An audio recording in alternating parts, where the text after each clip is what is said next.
This meeting is being recorded. Great, thank you. Now that Sequoia has joined and we have Danielle on the phone this evening, we do have a quorum with 3 board members present. My name is Megan Ryan. I'm president of the Manila Community Services Board of Directors, and I'll be the chairperson for tonight's meeting. So with that said, I'd like to call to order tonight's meeting at 6:37 p.m. It is Tuesday, May 17th, 2022.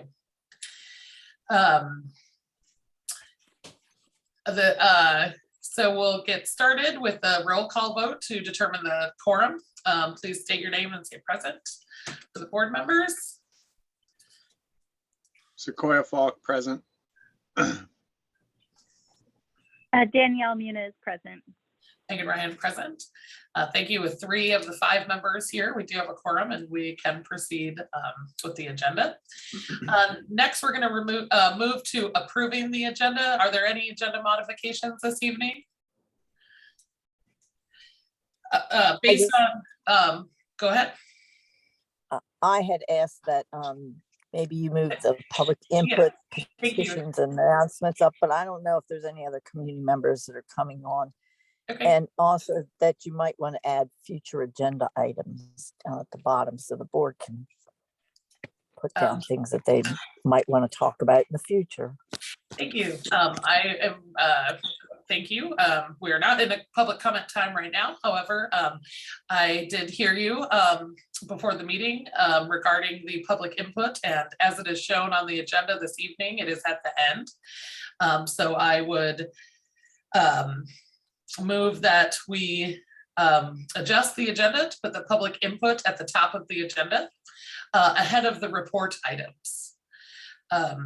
If this is acceptable to board members, please say we can take a vote on it, modifying the agenda just to move the public input item up. All those in favor say aye. Aye.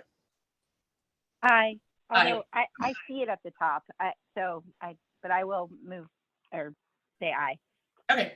All right. Just make sure that we're all on the same page. Also, I am an aye. So with that, make sure to the agenda I'm seeing has it at the bottom. So I'll make sure we put that at the top. With that, moving on, AB 361 resolution 2022.02, no actions required regarding to hold this meeting virtually as we voted on this last month. So we will continue as we are. With that said, I will move to the public input petitions and announcements section of the agenda. This time, the public is invited to present petitions, make announcements, or provide other information to the board on matters that are not on the agenda. There's a 3-minute limit for comments to be fair to all. And the board is not allowed to take any action on the items that are brought to our attention during this time. However, they may be agendized on future agendas. With that, are there any members of the public that would like to speak on items not on the agenda this evening? I would.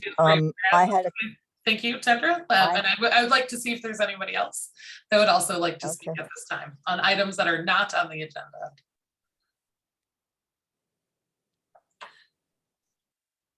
And also Jenny Wilhelm, I see you as well. Thank you. So with that, Dendra, we'll go to you first for items that are not on the agenda. Okay, this is in tiny writing on the strategic plan, which is late, but I know it's not going to be discussed, so that's why I'm bringing it up. And I had a community member ask me, why is our district staff involved in infrastructure planning for Samoa? And how do those funds apply to Manila, and how much of the district's time is spent? And how they were asking, how does the district staff track their time at home versus their time in the office? And I'm just passing this on. So about the infrastructure planning with Samoa, because the general manager is on that committee. And just how do those funds apply to Manila? And why, why isn't somebody from Fairhaven or in Samoa on it instead? That's my input. Thank you very much. Next, move to Jenny Wilhelm for public comments that are for items not on tonight's agenda.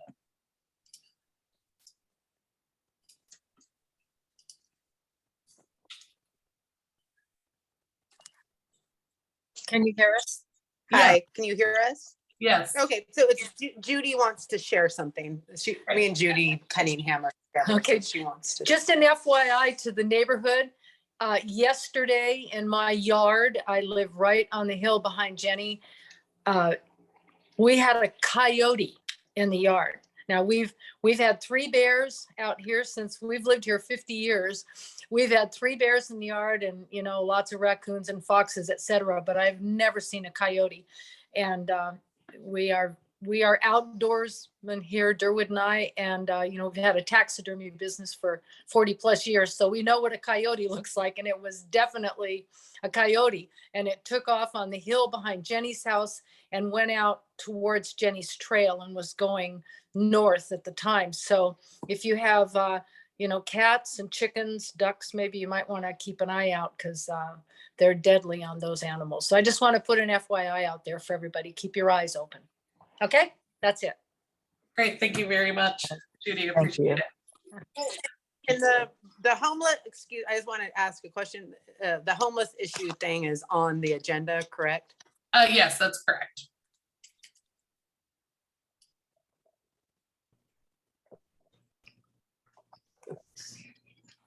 Rich Tobin?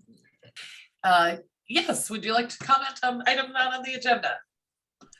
Yes. Okay, great. I do not know where Jenny lives. Could you please tell me where this coyote is?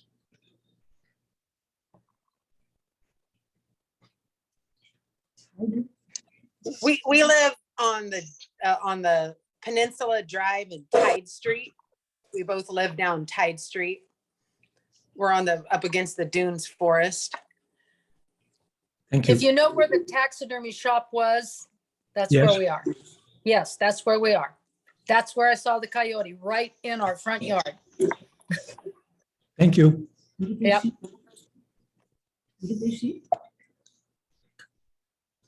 Great, thank you very much. Oh, that'll close public comment for items that are not on the agenda. And move on to report items, discussion and update section of the agenda. Number 1 would be board member updates, Caltrans Parklet.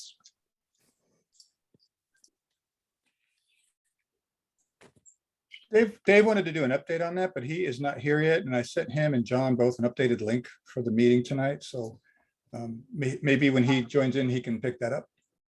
Sure, that sounds good. We'll move on to item number 2 under report items, staff updates, Trespass, Dune, Encampments, and the other items listed there, grant progression and general updates. And I'll ask Chris for that. Thank you very much. I'll skip on Dave's placeholder for this. As far as the encampments go, thank you very much, Sequoia, for all your work on that. We printed out some 30-day notices that went out to one of the camps that's right by Jenny's trail there. I was also going to ask Jenny while you're here, if you can hear me, Jenny, if staff can, we got to go out there and pull a bunch of debris out of that camp. And we wanted to know if we can get it down through your street there. If not, it's okay. We'll have to drag it through the forest trail regardless, depending on how much stuff there is and how long that'll take. But so we saw some, it looks like that camp has been abandoned, but the structure that was out there, that corrugated metal structure, looks like it's been modified a bit. The guy said he was going to sell it and be paid to rebuild it elsewhere. So we're going to push on that a little harder to get that to happen, because that's kind of the most entrenched one. The other 2, we haven't really seen much action on that one yet. And that's going to take a little bit different approach because those are occupied still. And as far as that, we still know. I'll pause on that one because I know that you guys are going to want to talk about that one for a minute, and unless somebody had any other questions about the rest of my report. Did you have any other things from the report you wanted to share, or was that it? Yeah, well, I can update briefly, and Brett's here as well. For our drainage grant, aside from what I reported there today, we had some LiDAR survey done today. And on the water grant, I'm sorry, on the wastewater grant, there's a couple things. Brett completed the replacement cost effort, and I'm going to work on the fiscal sustainability plan next week and get that off so we can start looking at a contract for that grant. And I think that's pretty much it. The number 8, I tried to be a little bit humorous with an issue there. Hold on, Dave is coming in right now. Just as a very strenuous login we had to get for our wastewater arrearages program that was similar to the water program earlier in the year, where we credited $8,000 to delinquent ratepayers accounts. So I'll stop on that unless anybody had any questions. Were there any questions from board members regarding the staff updates? Can I ask, this is Danielle, the Park per capita grant update, the landscape architect contracted, was that an RFP process or was that outside, like through GHD? That was through our consulting engineer through GHD with our on-call consulting contract, but we did approve a scope of work. And I believe that GHD subbed that out to their landscape architect. Okay. Thank you. You're welcome. Thank you. Are there any additional questions from board members regarding the staff update or comments?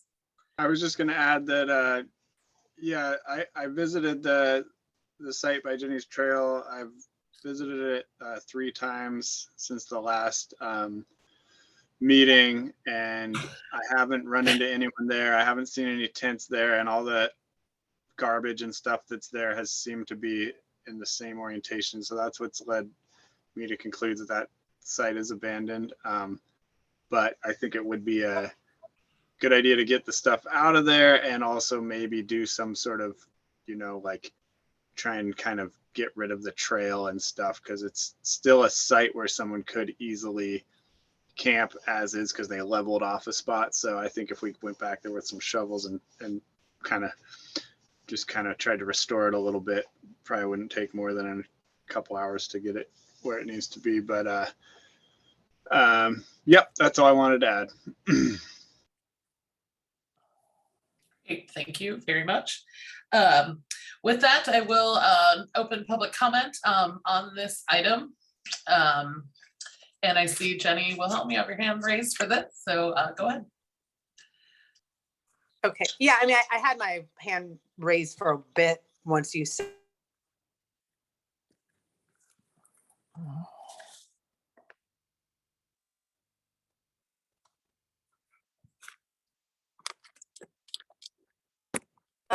Okay, are we able to just call you guys, because it just keeps dropping us? No, I just got dropped. Or Yes, yeah. there is a call. There is a call-in option. The number is on the agenda. Okay. And I can also read off the number if that would be helpful. Sure, that would be fantastic. Great. The number is. Thank you. What is it? You're welcome. 669-900-6833. Okay, and so I just call this right now and then I'll be linked in. Yeah, we'll see it come up as the phone, and we'll come back to you for your comments. Hey, Jenny, it's Danielle. Okay, you also need the ID number, because I had to call in today too. And if you are ready, I could give you the ID number. Okay. Okay. Sure. Or I guess, I mean, currently you guys could hear us, I guess, right? Yes. If it drops, let's go, and if it drops again, if it drops again, we'll try to call, but currently it's working. So I guess as far as Chris's question goes, whether or not you guys can, you know, come on my land, I got to check with my dad. So we can talk later, Chris, on that. I do believe from my outings out to the beach recently that I don't feel like anyone's there. I've been trying to watch for, you know, kind of footmarks and whatnot in the sand. So I did see some, but maybe that was sequoias. Like I watched the spot pretty closely, although I don't feel comfortable, going all the way to the spot.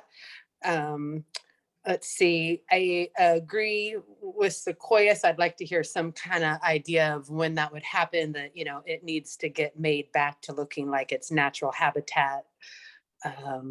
Not like, hey, come camp here, because it's currently got steps and stairs made, and it really does have access from multiple spots right this second. What's that? Fireball? Can you guys hear me? Hello? Yes, we Yes. can. Okay, so I guess I'm also curious where the idea of a 30-day eviction came up and why. I'd like to see it shorter.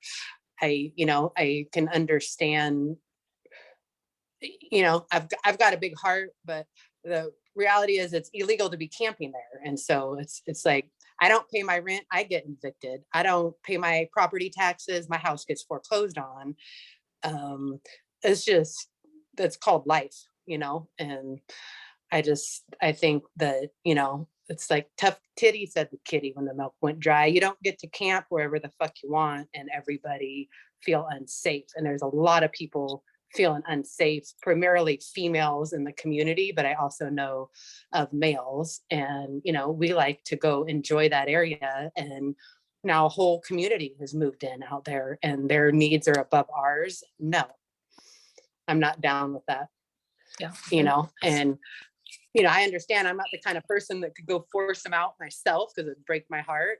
But at the same time, there's other places to camp and be. We've got a great spot right on Samoa Boulevard, right before you go into Arcata. Hey, Mess. you can go camp there.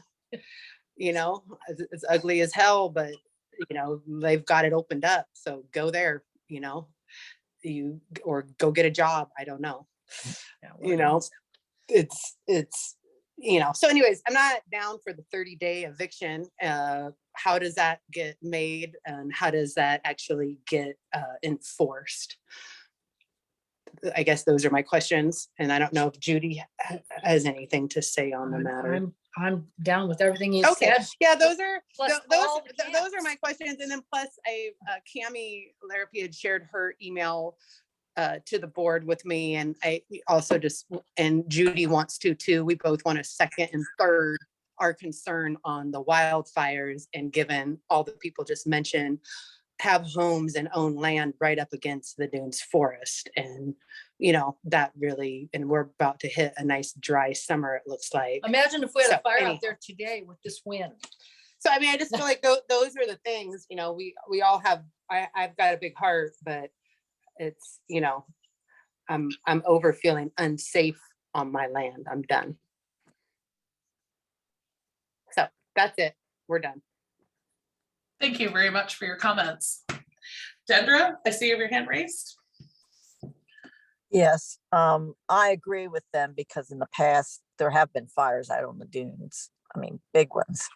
And there used to be somebody that would go start them, like a pyromaniac that used to live here. And I live right next to the dunes. And I don't want that to happen. My insurance just went up a whole bunch because of wildfires. So I wanted to ask questions about this district sewer system management plan. And is that different than the spills plan? I forget what that was called. The plan that you had to develop for the state That's if the there was a same, spill, and it's the same plan. that's, oh, okay. And then this low-income household water assistant program for low-income households. What is that, and how are you going to inform the community about that? I need more information on that. This is a program that's administered outside of our powers, and Alicia would know much more about that. And we will probably put a notice on the bills for people to enroll in it, and they manage it on their end outside of our system, and I'll probably put a notice on next door as well, but we want to be fully enrolled and approved before we get everybody excited about that. Okay. And then is the landscape architect, the design for the trail, is that going to come before the board? And if you have any additional questions, so we'll capture all your questions at one time and then respond. Okay, that's my question. Thank you. Is that coming before the board? And what is this, what are these, the next sentence where there's grant tie-ins for other amenities with the RCAA and the Harbor District? I was not- Clean California. I'll try to be brief with this. We brought a list of projects to the board a few months ago so that I could get the per capita grant completed and the application in, and we got about $180,000. We did a scope of work with GHD, and they subbed out architecture work, landscape work to Jessica Hull. And it can come back before the board more in a reporting mode, but not so much in a we need to approve this mode unless there's something that exceeds or goes outside of what we all basically agreed to do. To answer your second question, can you repeat that? Oh, the tie-in with the other grant. Yeah. Since we did so much work in surveying the community for the $1.6 million grant that we were not awarded, the Harbor District got a Clean California grant for the whole peninsula, and RCAA contacted the district, and we're working with them to throw some of those projects into it so we can still get some of that funding. And we're looking at the parking lot, the concession stand, and perhaps the basketball courts and other things that we can't afford to do. So it's good news. And that's how we're working with that. That might come back before the board if that grant needs more approval on that, but we're kind of going down the list in the order that they were prioritized from the original survey. Okay. All right, thank you. Does My that one conclude your comment comments? is, Okay, we've I would like to say, about 40 seconds left. Thank you. all right, the ADA trail, if the community had known that they were only going to get this one grant, maybe the priorities would have been different. Has anybody thought of that? And where's the ADA trail supposed to go? The Is it grant, gonna follow the- Sorry, does that, okay, is the ADA trail and an update on that? Do you have any additional questions? That's it. Okay, thank you very much. I'm going to close the public comment on the report items and bring it back to Chris. Ask you to please address the ADA trail. We had our hand raised and there's two of us. I don't think we took up 6 minutes because I had a couple questions. as far as to try to answer Dendra's question is if we knew that that's what we were going to get, we go back to the community and ask again. I don't know how I would really address such a hypothetical in that sense. You know, we did our best to get the community out there and surveyed, and we had all those design charrettes to see what the community wanted, and we didn't get that grant. So we had that backup grant, which was a fraction of the amount of money. So we also have to avoid triggering any big environmental work. We simply don't have the time or the money to do that. So I think the path that we're on is about, it ranks the highest from the survey. The perimeter trail was a big one. And it will be ADA due to the state funding is requiring that. And that also will pull in the restrooms in the parking lot will also have to be ADA if we get funding from that other source with Clean California to do those projects as well. Great, thank you, Chris. I appreciate the update on that.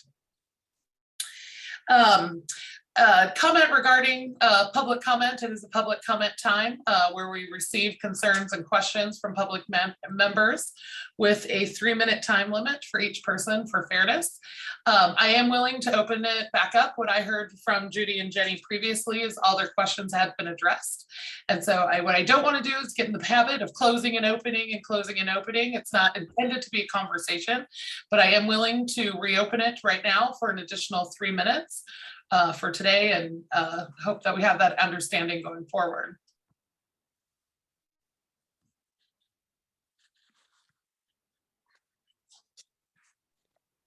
Okay, well, first I want to find out, when do my answers come for the 30-day eviction questions? When do I when do you guys answer those? So this is public comment for items that are not on the agenda. Okay. Because they are not agendized, Okay. We cannot bring it to decision. Well, However, the homeless issue was on the agenda. well, it is a part of a report item and we cannot take action on it. And so what I think, I will work with the general manager to bring back and to discuss and determine if there is an action item and bring back a more thorough, Okay. robust discussion that, for next month, Mhm. that does take a, closer look, as like, for example, on your concerns regarding the 30-day notice and how we get there. And I think Right. we can dive So into that a I'm gonna little add more when we additional, I'm gonna agenda. interrupt for a sec. I have an additional concern because then that's another 30 days from the 30-day notice. So, I mean, you know, it just is like, sounds like bureaucratic red tape. But anyhow, that's my comments on that particular subject. Now, as far as, I'm not sure about this grant that you're talking about, but are we talking about the ugly parklet that just got made? That parklet thing, and then the bike trail and the sidewalk that have all been added to our community recently? So again, Is that what this grant is that you guys are well, talking about? we'll take all your comments and questions at once, close public hearing, and then bring it back to staff to address. Okay, Okay, that's, I understand, but can you just say, yes, this is the grant? Because otherwise what I'm about to say isn't pertinent and I would quit talking. I mean, is that the money that's making that parklet, making the bike trail kind of between the MCSD office and the community center? Is that the grant? I mean, I No. don't go to this every week. Is that or not? No, You know, Jenny, otherwise Jenny, that trail okay. is, That's a, the trail is funded from a different funding stream, and we're not paying for any of those. okay. The parklet is straight Okay. Caltrans, but I was it- just, okay. Okay, I was just curious, you know, it's like, it seems like we have no say in those decisions, and, you know, I'm not in approval of any of the three things I just mentioned, but anyhow, so that's all. So I was curious if that was that grant or not, and perhaps, I guess you guys aren't going to answer it right now, but if you guys know who you would write a complaint to about why are we spending money on a parklet and like a short little bike trail and a sidewalk in a community that has notoriously not had sidewalks. It just, you know, seems ridiculous to me. But so I'm just curious if you guys know who I would, you know, talk to about that. And that's it. Thank you for your comments. Appreciate it. With that, I will close public comment. Chris, did you want to address who the contact is for additional information on the improvements happening? Yeah, you can contact Caltrans directly for the parklet. That is a Clean California program, and it's the first one in California. And as far as that trail goes from Pacific to Lupin, you can contact Hank Seaman at the county about that trail. Thank you. Now we will move on to the next item on the next section of the agenda, which is the business items. These are action items. Item number 3. Hey, Meg, is it? Yes. Can I make a comment on what we were just discussing, or are Sure. we? Okay. Yeah, I just wanted to kind of reiterate what Chris just was saying, because I think that's kind of important for people to know, is that those projects are not coming from anyone in Manila's specific tax dollars. I mean, aside from just our tax that we pay to the state, but those are Caltrans or county projects. And I think I have that correct, Chris, but it seems like it's worth restating that that those are not Manila projects. Those aren't things that we voted on the board. And in addition, I just wanted to say the 30-day notice that I posted to, recently for the site is a 30-day notice for a removal of possessions, because I think it's just a legal thing where if you go and just remove possessions from a site, even if they're in a site where they shouldn't legally be, it gets a little like sketchy. So if you post a notice and then when you go in and remove that stuff, you can kind of cover yourself on not having stolen someone's possessions theoretically, even if it's just garbage or whatever rubbish is down there. So the 30-day notice was not specifically for an eviction. I think that sort of a notice would be more of a sheriff's type thing, which I don't know about that. I can't speak to that, but I just wanted to clarify 30 days that we're going to take potentially people's possessions and dispose of them. And that was just to cover our tracks. Thank you, Sequoia. Dave, I see your hand is raised. Yeah, I was just running a little bit late. I apologize. And yeah, I mean, the Parklet, it's in early stages. So, I mean, it's kind of a placeholder. I'm going to put a link in the chat for anybody who wants to look. A bunch more information, not a vanilla project. We're going to get some benches painted that will be put there, but it should be a beautiful little park area. Again, part of Clean California, a large, like multi-billion-dollar bill where they're trying to essentially, Jenny, to ask what it's there for. It's been a notorious spot for dumping trash. So ultimately, when it's done, hopefully in the next month or two, basically people won't be able to pull their trailers up there and dump a bunch of trash. And there's been there have been a few community members over the years who have actually spearheaded this project with Clean California. And so that, that's the main issue, is people parking there, leaving things there. And there, I guess over the years, I think there was some massive amount of rubbish that they had to remove. So I'm working with the Redwood Coast Montessori School, some local mural artists, and there will be some nice benches with local plants. They're going to do local plantings. The link that I just posted has a render of what it will ultimately look like. Yeah, it's a pretty big project, I guess, not super costly, but big in the sense that it's the tip of the iceberg in terms of just trying to address a lot of these areas around the entire state to beautify them. And so hopefully it turns out, again, what's there right now is not, don't think of that as the finished project. And again, not a Manila project either. So yeah, that's what I have to say.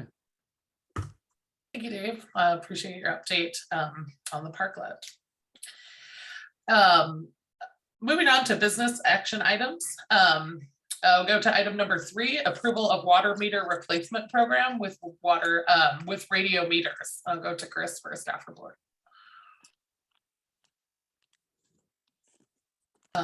You're on mute. There you go.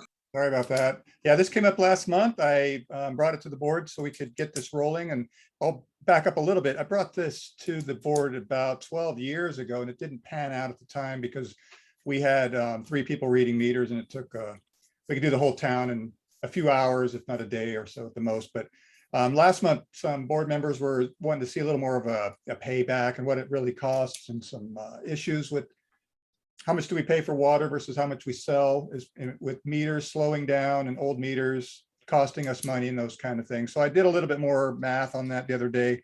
But the big issue I think I would like the board to consider is the unquantifiable impacts that it has when we have staff out there, sometimes for a whole week, if not longer, doing pieces of the community at a time, when we have other things that we could be doing. And it's getting in the way of some other stuff we'd like to get doing, especially when these big capital grants head our way.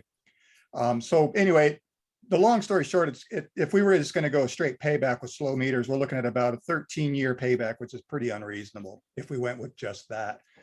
But considering it might take us that long to install them all, I think tonight what I'm looking for is a general acceptance of this project, where I highly doubt we're going to spend more than $25,000 in the first year or so getting the software installed and training in the first neighborhood or 2 of meters installed. And then like I said last month, these meters we can install them a lot quicker than we can pay for them. And I don't really want to just do a big withdrawal out of reserves and have all these sitting on the bench getting old. So we thought we'd be taking a bite out of these over the next 3 to 4 to 5 years, depending on how much we spend on it. So it's still about $22,000 to start, and then about $20,000 a year thereafter if we can get these all done.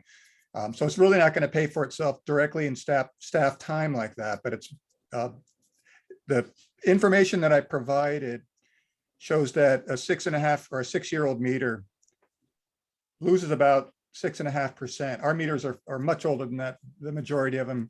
And so we're losing a lot more than that. It's good to keep in mind too, that the ratepayers are going to pay for this water if it's tightened up regardless. It would be an increase in revenue, but it would also be a little bit more of a hardship generally on the water consumer. And that would only go up as we increase rates down the road in our consumption rate. But all the data is there and somewhat of my methodology of how I arrived at it. So if anybody has any questions about that, I'll stop there. Thank you.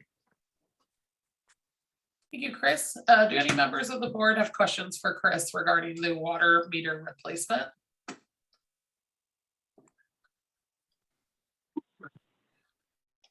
Seeing none, open.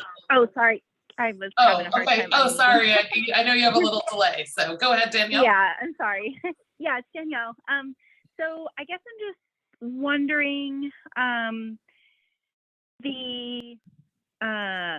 it's, I'm trying to find it. So about a quarter to a third of Ken's position is part of the labor cost that, to read the meters. And so just kind of wondering, like, what are some of the top, other tasks that would be assigned, or what would that look like if we did pursue this project? And then as far as that initial cost of 22 to 25,000, and I'll back up. The reason I saw the public forum or comment on the top of the agenda was because I was looking at May of 21, because I was looking at the draft budget from then. And it does look like the net income at that time was projected to be $27,000.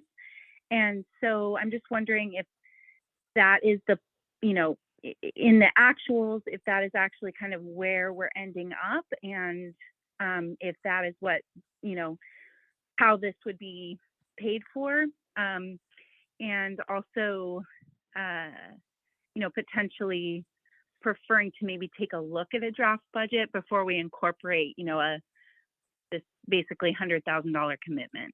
So that's all. Thank you, Danielle. Sorry about that. Staff would be, the first thing on the list would be pump outs. We want to get in front of pumping out septic tanks, and that's really getting in the way of things. And also, like I had mentioned earlier, our capital grants are coming, and that's going to just be a busy time for everybody. But mostly it's going to be moving it from the water to the sewer side. You mentioned net income of $27,000 from the budget of consumables.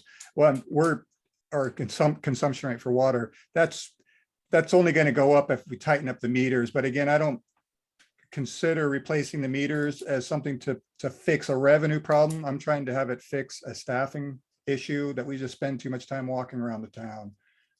We will see an increase in revenue if we could snap our fingers and make them all brand new. There would definitely be an increase in revenue with a correlating increase in complaints from ratepayers that they're paying more for water when really we're just charging them the correct amount. But the differential is between what do we get at the meter at the top of the hill that we buy from Humboldt Bay versus what do we sell. So that was a little bit of math, but there's so many confounding variables with that. It's really hard to pin down. But we came up with about 900,000 gallons, which is about 9 tanks worth. And then I just used our $1.13 per 100 cubic foot rate. And that's where we ended up with how much we lose in revenue. It'll be really difficult to really pin it down unless we had 100% of these meters already replaced all at once. So it's a very large moving target with that. But to answer the big question is, what is Ken and I going to be doing when Ken's not reading meters is mostly pumping out septic tanks. It doesn't.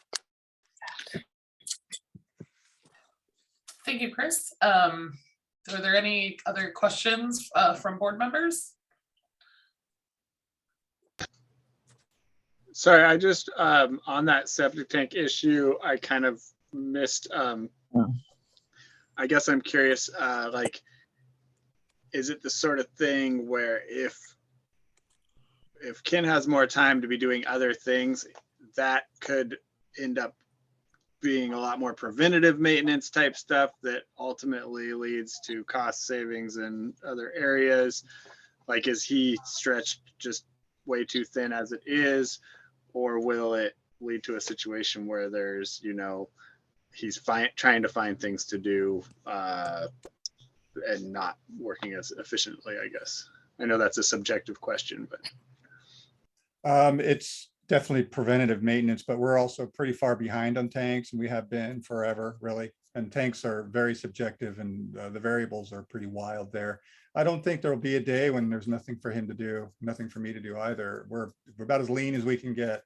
But we have about 250 tanks in this community, and we don't really pump them too much ourselves anymore, by the way, of getting in our truck and doing that until after we get our wastewater grant and get some equipment that'll help do that. We sub it out, but we have to go out and prepare the tank and pull the pump out and get it ready. And we do a check when it comes to that. So, and also in anticipation of the wastewater grant, we'd want to go do a survey of a lot of the 250 sites that we have to prepare for design.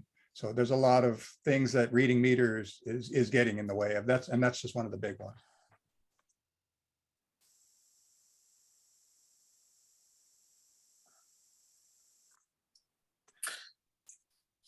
Thank you. Are there any additional questions from board members? Seeing none, I'll open the public comment on this item. Please raise your hand if you'd like to speak on the approval of water meter replacement program with radio meters. Dendra, I see your hand up. And you may proceed.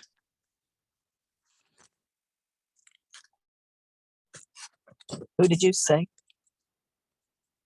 Go ahead. Public comment is open, and Hello? and I go ahead with your comments. And I see Rich Tobin. Do you have your hand up for this item as well? Okay, and we'll go to you next after Dendra.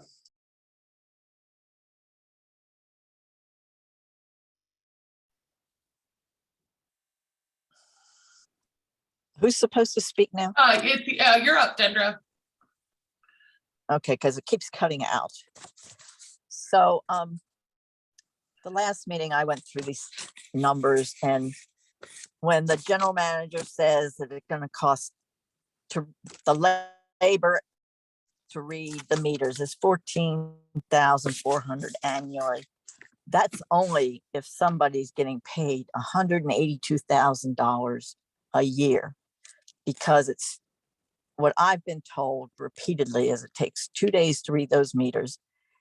And it, you know, at $1,400 for 2 days, that's $700 a day, or $87.50 an hour. So that's totally wrong. And my question is comparison to the amount the district plans to spend. It doesn't seem like this is going to save the ratepayers any money. It's going to save 2 days of time. And believe me, for $1,400 a month, I'll go out and check the meters. I'd be overjoyed. And I'm sure there's many other residents that would too. So if that's what it costs. And pumping the septic tanks, the district hasn't been pumping septic tanks for I don't know how long. You look at that. Well, you're not getting the operation and maintenance schedules. Otherwise, you could see how long it's been. And the last 4 or 5 tanks that have been pumped were pumped by whatever, not Roto-Rooter, but some other guy like that came out and pumped them, because the district doesn't have a license to drive that pump truck with sewage in it. You have to have a hazardous waste license, which nobody's discussed, but I know because my husband used to drive a truck and had to have that license.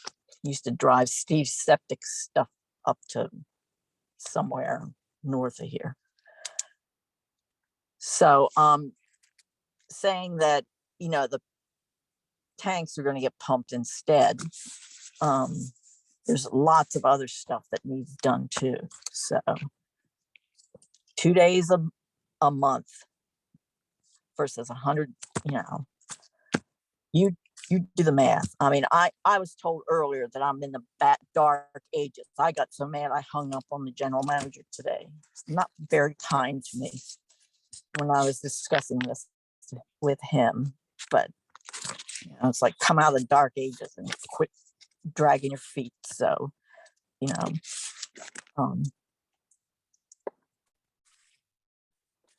you're still, even if you do that for the first year, you're still going to be paying $1,000 each year for that license. And it's going to take 5 years to get up to where you want to be. So, either tell the residents you're going to do half of the community 1 month, the ocean side 1 month, and the bay side the next month. Or there's lots of other ways to come up with, plans to check the meters. And most meters are right outside your yard. So if you're worried about dogs, take a taser and a bear spray with you. So I'm sorry, that's the way I feel. I don't think it's a cost. It's not going to cost, it's not going to save the district any money. I don't think it's not going to reduce costs for the operator or anything else. And it used to be the utility worker did that. Okay, thank you very much. Does that conclude your comments? Or, all right, I ask you to wrap them up, please. That's it. How much money will the ratepayers save? That's my question, is how much money will the ratepayers save in comparison to what the district plans to spend? Okay, great. Thank you very much. And we're going to move on. You're up on a rate study where We're you're going going to move on to the rates, next speaker. so. Thank you. Rich Tobin. And you're on mute. Thank you. Thank The you. ratepayers are going to pay for the service no matter how the information is collected. You don't have, in my opinion, enough people employed to do the work that needs to be done.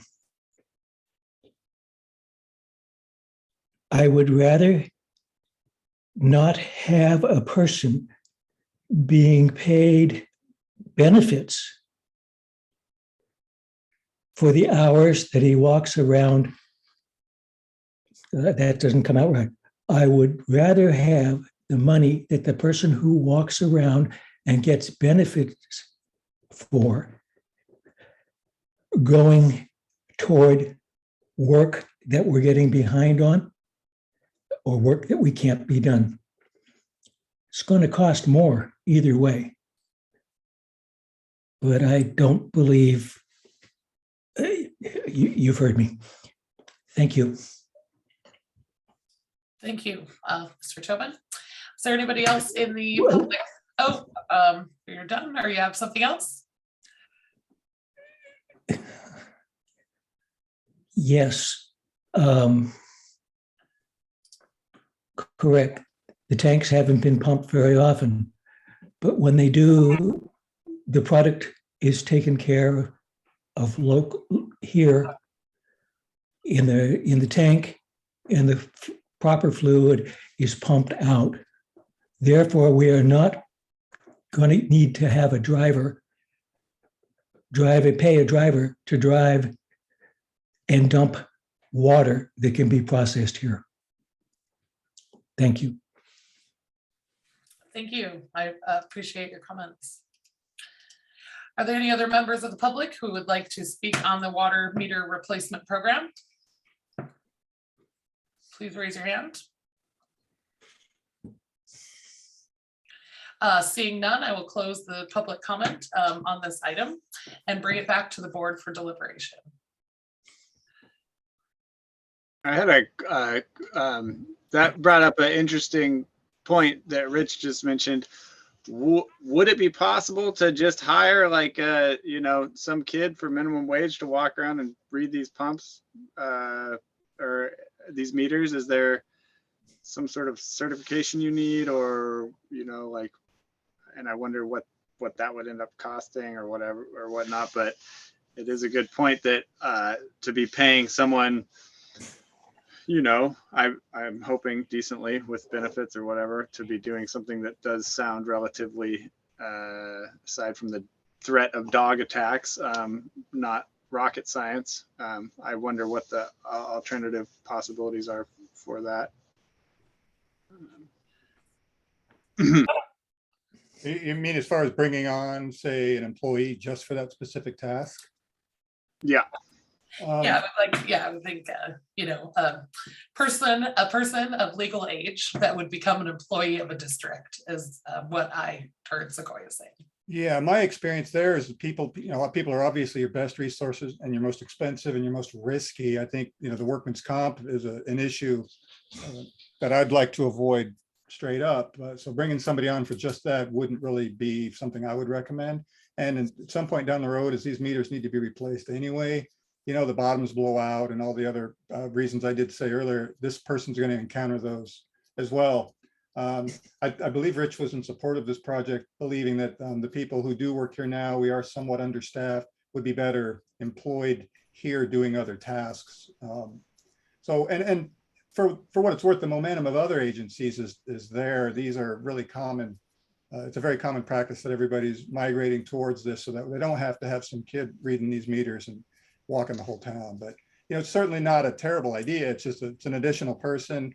And circling around a little bit to what was brought up earlier, it might have taken a couple of days a few years ago, and we did have more people. And when we don't have the opportunity to read the entire town relatively quickly, we have to estimate the meter reads, and they're never very close to what people actually use, and it causes problems with customer service. So, and you know Manila like the back of your hand. It's a very long, thin, stretched out community. If it was a small grid or something like Fairhaven, it would be relatively simple.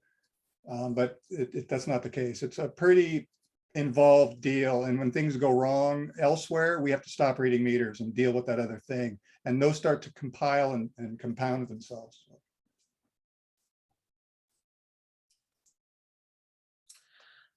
Thank you, Chris. Is there any other questions from the board members on this item? Dave? I guess if you could just quickly address Dendra's comment just about, and then that Rich elaborated on in terms of pumping and it being wastewater and not needing it. Yeah, I mean, how does that work? Where he'll be, you know, spending time pumping. I just don't know the minutia of that yet. Yeah, well, we do the clear zone in a septic tank normally would go to a leach field, as it did for our community for many years, but now we pump it to ponds. So we don't have to haul water to a treatment receiving place. We treat it ourselves, and that's what the plant is for. But solids do accumulate in the tanks that we have, about 250 of them throughout town, and those need to be pumped periodically between 4 and 10 years, depending on people's personal habits with that. And to Rich's point there, it's a better thing that we would be pumping those out and treating that. What we do today is we hire, it used to be Steve Septic, but we would use Roto-Rooter is the most affordable right now, and they'll come pump it out, but we have to prepare that for them and do a tank inspection and get the pump and our floats out of the way, and then reassemble it and fill it with water and all that stuff. And they take it down to Ferndale, of all places. Our truck does exceed your regular Class C driver's license. I've driven it throughout town, and we're pretty much on private roads. It's never been a big deal, and we still use it, still plan to use it. But I'm not jumping on 255 and driving through Arcata with 2,000 gallons of septage and going to Steve Septic anymore. We're not going to do that because you do need a commercial license and a tanker endorsement. It's not hazardous materials in that sense, but you need a tanker endorsement. That truck is really old, by the way, and doesn't have a baffle. So when you hit the brakes, it pushes you through the intersection. It's kind of fun. But we want to get more in front of these tanks. And we do have a grant coming that's going to do a lot of improvements to the system. There was a chat in here about that grant paying for pump outs, and that's not necessarily the case. That's more of a maintenance thing. And I don't think we're going to get funding to straight up do that. We're going to be looking more at equipment to let us deal with emergencies in that sense. So getting the radio meters is really a humongous step in the right direction. I've been waiting for it for about 12 years now. Other agencies are doing it. And I know $100,000 sounds like a tremendous amount of money, and that is the cost for us to just buy it outright with cash. But we're looking at spending, you know, a small fraction of that every year, and it might be less one year and more the next, and it'll save a lot of time. There's no direct cash payback for it. It just doesn't work. It's not going to work that way because we have more things to do than just read meters. I'll stop there. Thank you, Chris. Did we have any questions from other board members on this item? I'm wondering about the phasing if this were to go through. how would we decide which communities or which neighborhoods receive the updated meters? Because in considering the cost that the ratepayer would be incurring is more less that we're subsidizing with these estimations is what it sounds like. But at the same time, throughout this 5-year plan, there would be certain groups of people inevitably paying more than other groups. And so how would that, what kind of decisions or what would that look like if we were to go through this? And I had something else that I can't think of. To be clear, this is not a rate increase, and we are already prepared to pay for this. And no, if you got a radio meter, you wouldn't be paying more for water. Our methodology would be, and Ken and I discussed this at length, going neighborhood, the most difficult neighborhoods at a time, and some of them that are the farthest away, and a particular remote resident that will have to drive back by a lot. Do rereads, we'll do those. So we're thinking about a neighborhood perhaps up to the north first, but it wouldn't be a disproportionate charge to any other ratepayers. But I think she meant because of the more efficiency of the meter, right? So it's going to read a higher, you're going to be paying more because it's more accurate. Correct. Oh, okay. Yeah. If I gave you a new, more efficient meter, I think you're going to pay about 6% more in your consumption. Yeah. I don't really know of any legal gymnastics to perform to get around that. We're going to do it what we feel is right as far as access to property and saving us the most in walking.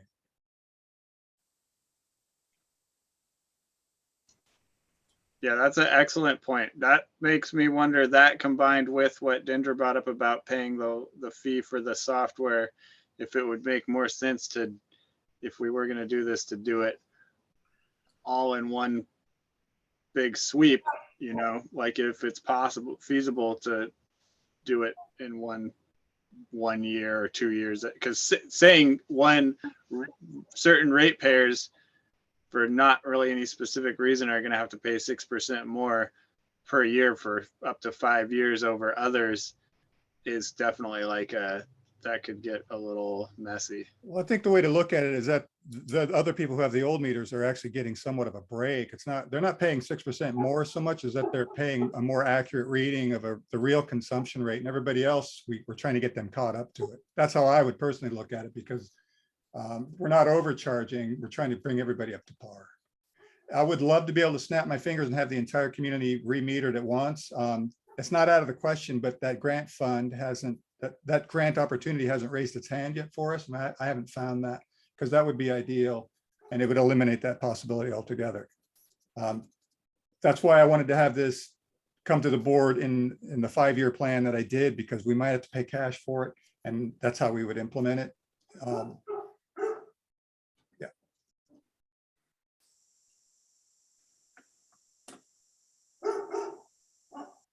Thank you, Chris. Does anyone have any other questions or comments on this item?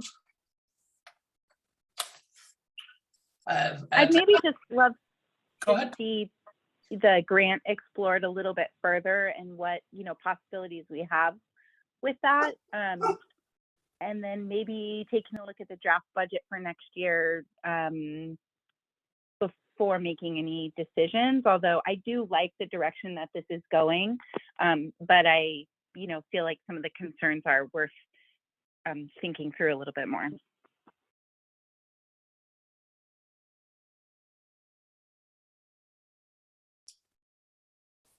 Thank you, Danielle. For me, I think getting having working meters that are capturing water use as accurately as possible is important to the district, and staff time being able to focus on other needs that are going unmet is also important. So I voted in support of this last month and intend to do the same for this month. And so if there are no further questions from the board, there is a, somebody could make a motion and see where that goes. I'll go ahead and make the motion. I move to approve staff recommendation regarding the radio meter replacement program. Is there a second? I second. Thank you, John. We have a motion and a second. So we'll go ahead and take a vote. All those in favor say aye. Aye. All those opposed say no. No. Nay for now. Thank you. Motion carries 3-2 on the vote. Thank you, everybody. Moving on to the next agenda item this evening, which is the general manager's contract consideration, specifically regarding consideration of an ad hoc negotiating committee. And I'll leave it to Chris for a staff report on this. Thank you. Thank you very much. My contract expired last year. I don't know if I worded this item very well, but I know that we had a lot of new appointments on the board at that time, and there was some reluctance in having any closed session or performance evaluation. So it's been punted down the road pretty far, and I think we've arrived at a time where it would be good to have a look at this. So what we've done in the past is have at least one member and no more than 2 members join an ad hoc committee that's not necessarily subject to the Brown Act, where we can meet and discuss matters and then bring it to the board for further review and talk about a criteria for a performance evaluation. I have to admit, it's a bit bizarre for me. It always will be and always has been strange for me to set the stage for my own play and then get on stage and try to act for you guys and prove my worth here. It makes sense to compare salaries, I think, around the community and also with some similar sized agencies. Obviously, if you can see on this list, McKinleyville's far larger than us and they have a lot more responsibility and a lot of other things to do. And we're getting into a pretty tight market. And I limited this survey to just the general manager. This survey that I got from CSDA also includes administrative assistant, chief plan operator, and other salaries that we can address later, because I know we just did some revisions there after we eliminated the position that Maggie held. So if anybody had any specific questions on this tonight, what I was looking for mostly was to get a small committee created so we can move forward in the next steps. Thank you, Chris. And I would offer for the board's consideration that it's my understanding that in the open public forum, talking about general responsibilities of a general manager or general salary ranges. For example, tonight we're looking about establishing an ad hoc committee and future conversations that are in the public should be general. When it comes to an evaluation of Chris himself or his salary and details specific to him would be done in closed session.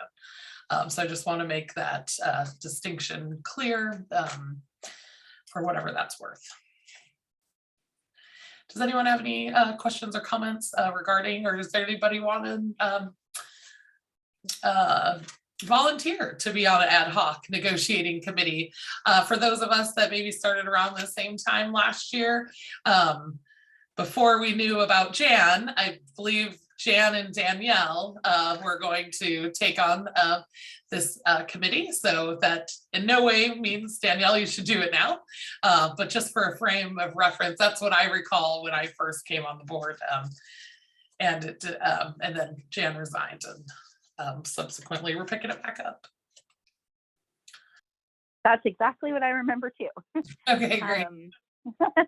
So yeah, I feel like this is long overdue.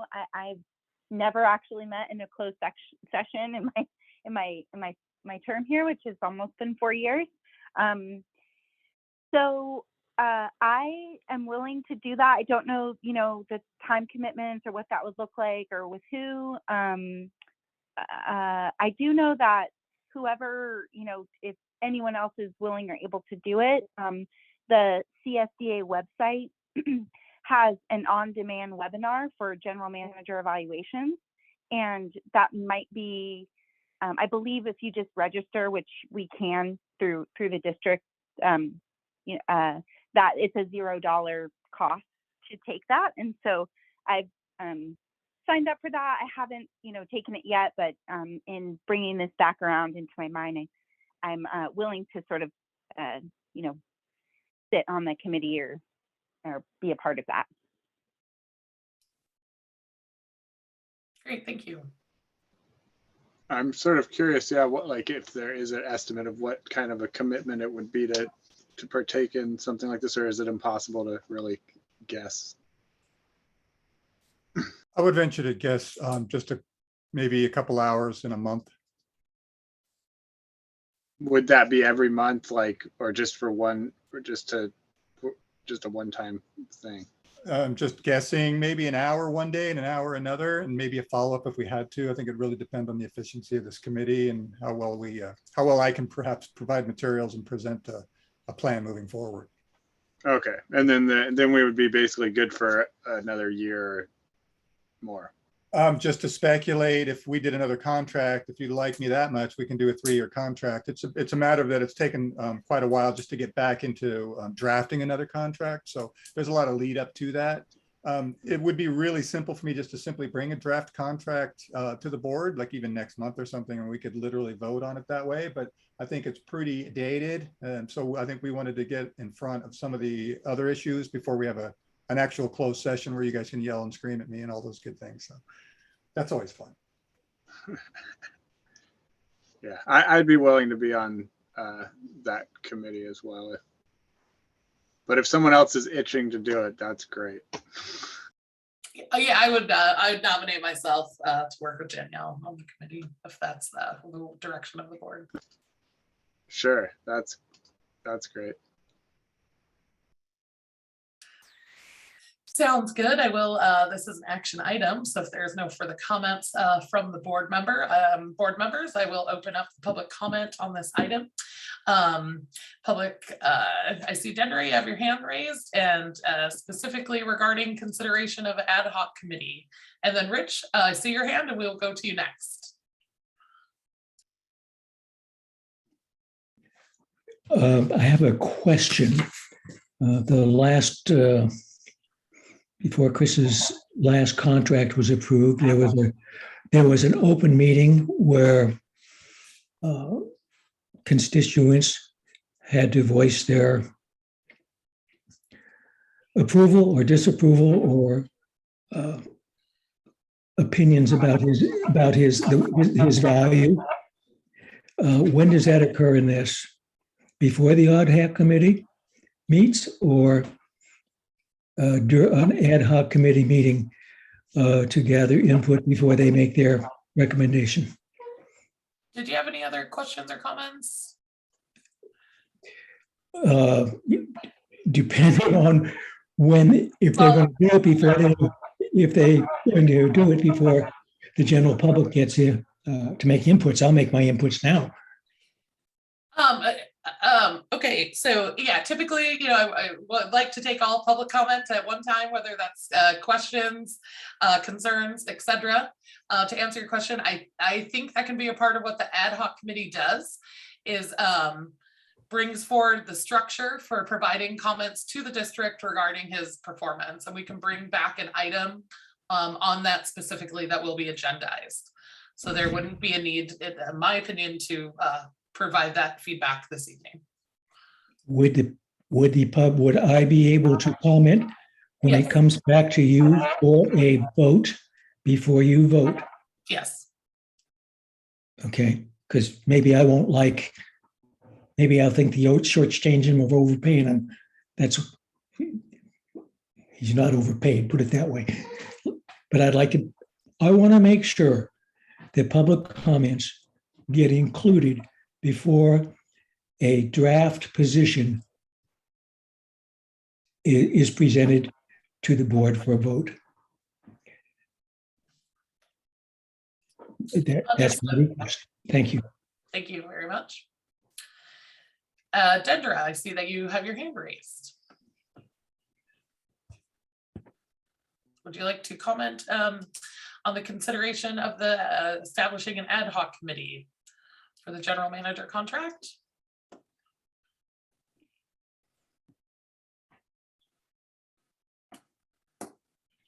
All right, with that, if you had something else, Rich, I would encourage you to just have all your questions and comments, please. I forgot to say, I'm in favor of an ad hoc committee. Great, thank you very much. I appreciate that. Jenny Wilhelm, I see you have your hand raised. I'm also in favor of an ad hoc committee. It sounds like a good way to just, get evaluated. Everybody needs to be evaluated in their positions. It just seems like a natural thing. I'm also curious, is that only an opportunity for board members, or is that also for public? It would seem like it should be made up of equal parts public and board members. That's just my input. Thank you. Thank you very much. And with that, I will close the public comment period. And that was, Jenny, the concern about a balanced process with public and board participation was also what I heard Rich Tobin talking about as well. And so I think it would be a part of what the ad hoc committee works on is bringing back some additional information on how that will look and the process moving forward. So we could get that on a future agenda and be clear about what this process looks like. And when when an opportunity is for public comment. The public comment has been closed on this item. I said that I texted twice that I wanted to comment, and when you said it, I couldn't get to I was muted. So how can I comment? All right, I will reopen the public comment. You have 3 minutes to give your comments. Please say all your comments and questions for the board at one time. Yes, ma'am.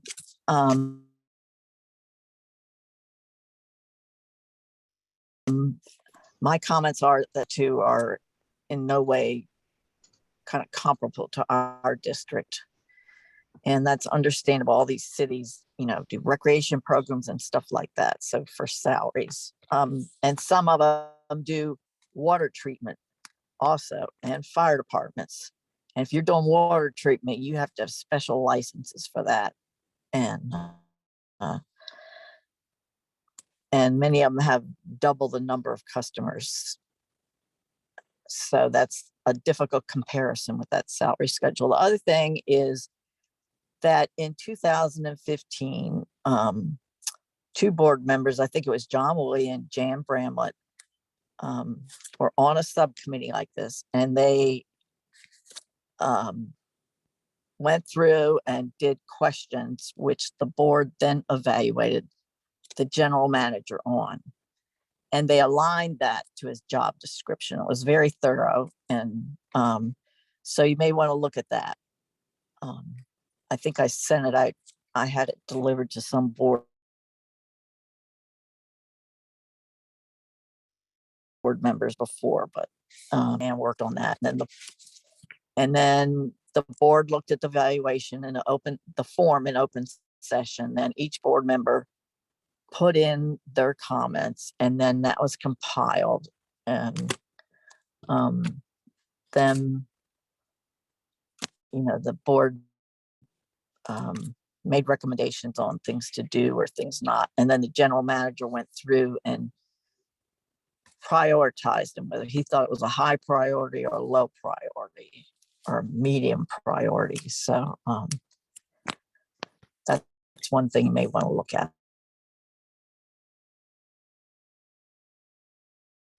And that's all I have to say. Thank you, Dendra. And I will close the public comment on this item and bring it back to the board for deliberation.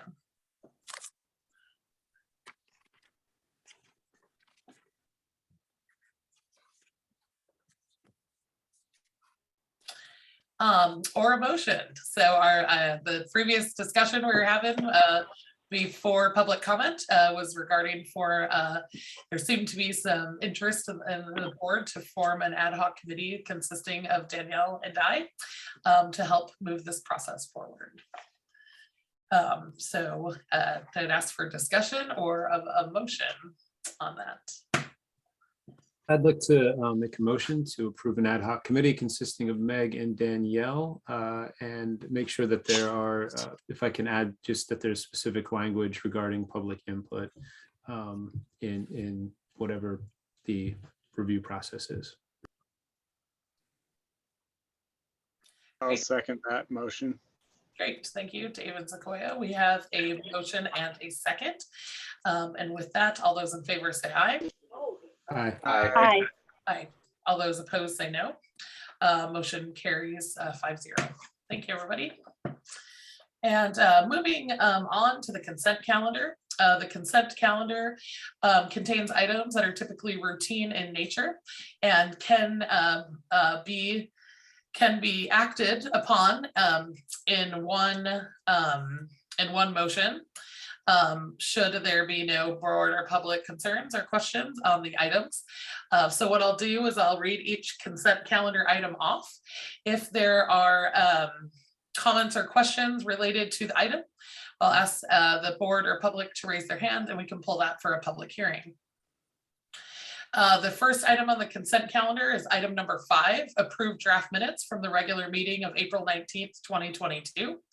Is there anyone here that would like to comment or have a discussion on approving the draft meeting of the approving the draft minutes of regular meeting of April 19th, 2022?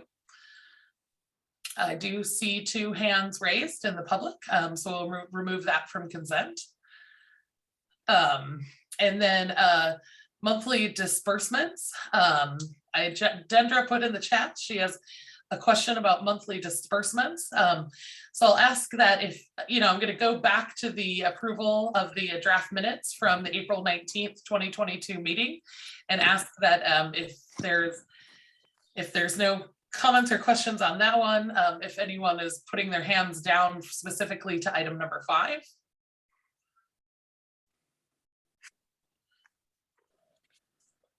On specifically related to the approval of the draft minutes.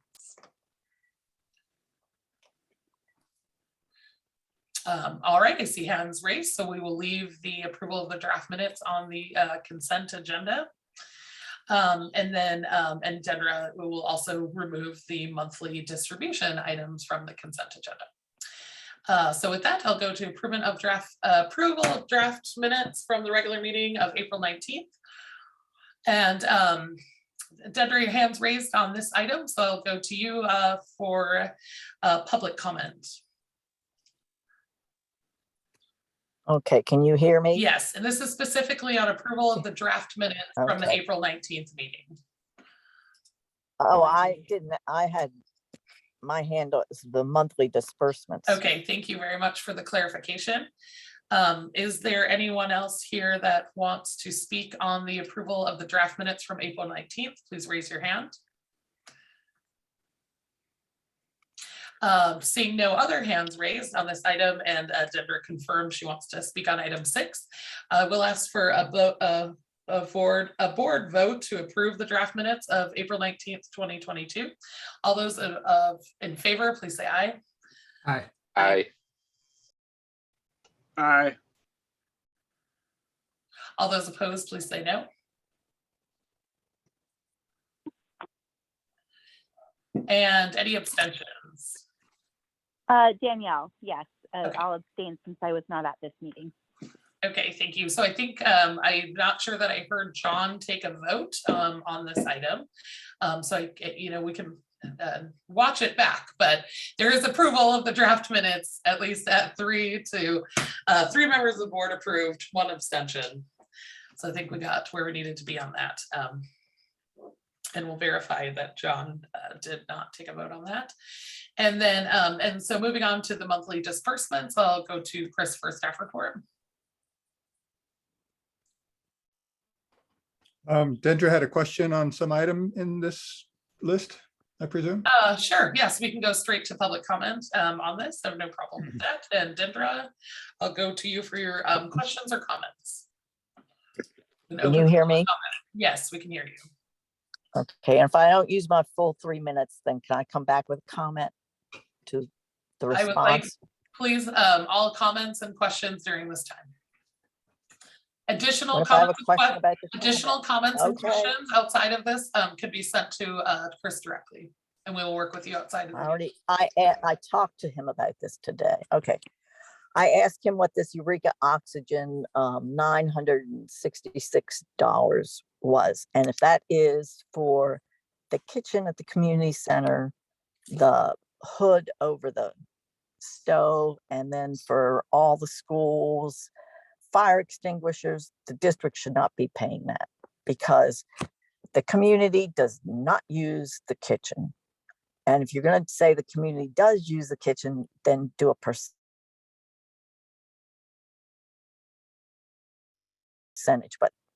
And the community use their fire extinguishers. They use the fire extinguishers. In the past, any rental there had to pay for their own fire extinguisher. I didn't even bring this up. I told Chris, I said, I didn't bring up the doors, the $12,000 last month, but when I ran the preschool there, any improvements, the back question was, is why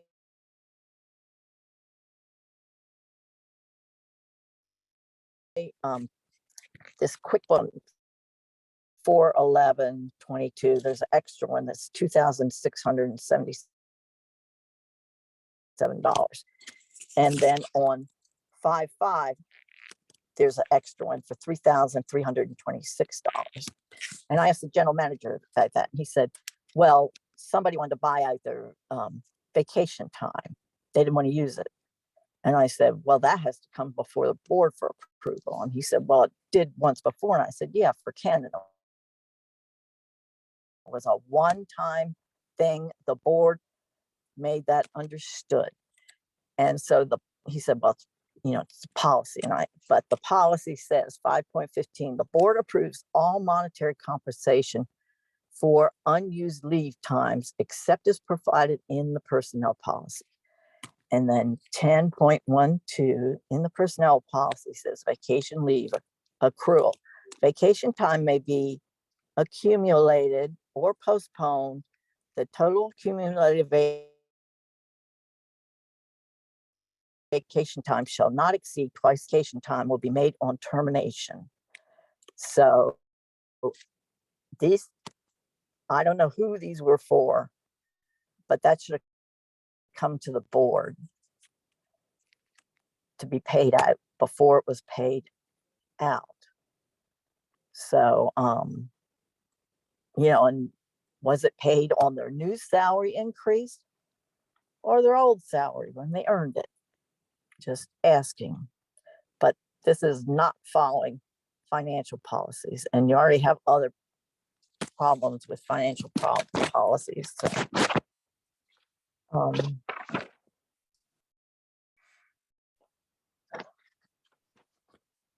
and I pointed out just two of them during the on my incoming communication. So that's my comment. Thank you very much. Are there any other public? Those two checks were a violation of policy. Thank you, Dendra. Is there any other public members that would like to speak on this item? Seeing none, I'm going to close the public comment on the monthly disbursements and bring it back to the board for deliberation. Any board members have any comments or questions for Chris? Or would any board members like to make a motion?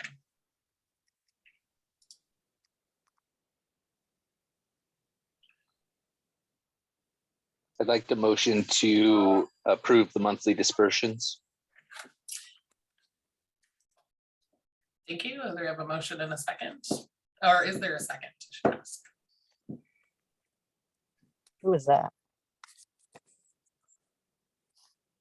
I will second the motion. All those in favor of approving the monthly disbursement, say aye. Aye. Aye. Dave, I'll say aye. Oh, gotcha. I see you there. Thank you. Aye. Thank you. All those opposed, say no.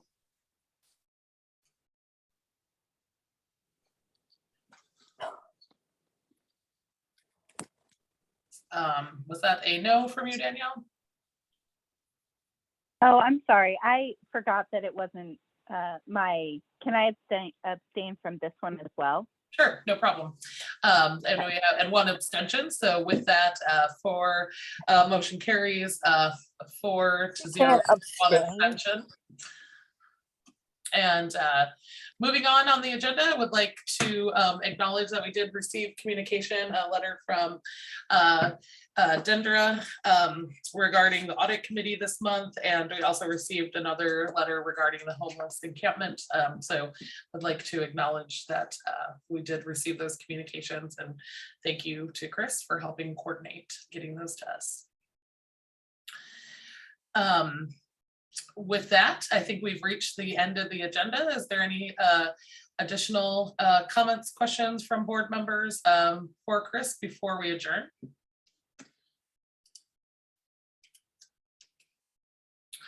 Great, thank you very much. And with that, I would like to adjourn tonight's meeting of the Manila Community Service District Board of Directors at 8:03 p.m. Thank you. Thanks, everyone. Thank you. Thank you. Thank you.